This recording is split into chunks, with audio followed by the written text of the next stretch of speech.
Athens, 1950s. The prison was a fortress of stone and steel, its walls damp with years of neglect, its corridors echoing with the shuffle of chains and the distant shouts of guards. Inside one of its darkest cells sat Nikos, a man who had lost everything: his freedom, his family, his reputation.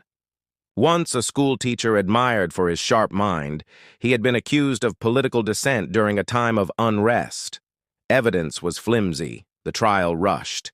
He was sentenced to years behind bars. For many, prison was the end of hope. Men rotted in silence, their spirits broken by routine, violence, and despair. But for Nikos, the cell became something else: a crucible.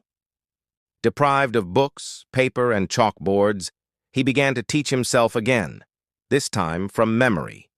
Each night he reconstructed lessons in his mind: mathematics problems, philosophical dialogues, the poetry of Homer, all replayed silently in the theater of his thoughts.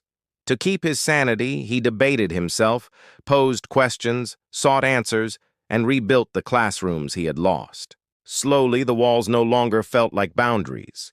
They became canvases where his imagination painted ideas. The other prisoners noticed. At first, they mocked him, calling him the mad professor. But curiosity overcame ridicule. One night, a young inmate asked him to explain geometry. Nikos drew shapes in the dust with his finger, teaching from memory. Soon, more prisoners gathered. In whispers and gestures, he became their teacher. By the dim light of a smuggled candle, he taught philosophy, history, and ethics, transforming the cell block into a university of survival. What made Nikos extraordinary was not just knowledge, but perspective. He told his students, "You are only imprisoned if your mind accepts these walls. Free thought cannot be shackled." For men who believed their lives were over, his words became oxygen. Hardened criminals softened. Despairing youths found purpose. The act of learning gave them dignity, even within chains. Years passed, and the guards began to notice the change. Prisoners who once caused fights now debated ethics. Violence declined.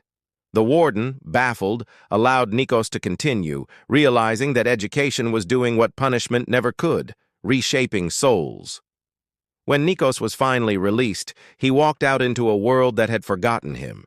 But his legacy lived in the men he left behind. Many went on to live honest lives, attributing their survival to the philosopher in the cell. Nikos never regained wealth or status, but he had achieved something far greater. He had transformed a prison into a sanctuary of the mind. His story is a reminder that freedom is not always a matter of walls and gates, but of perspective and imagination.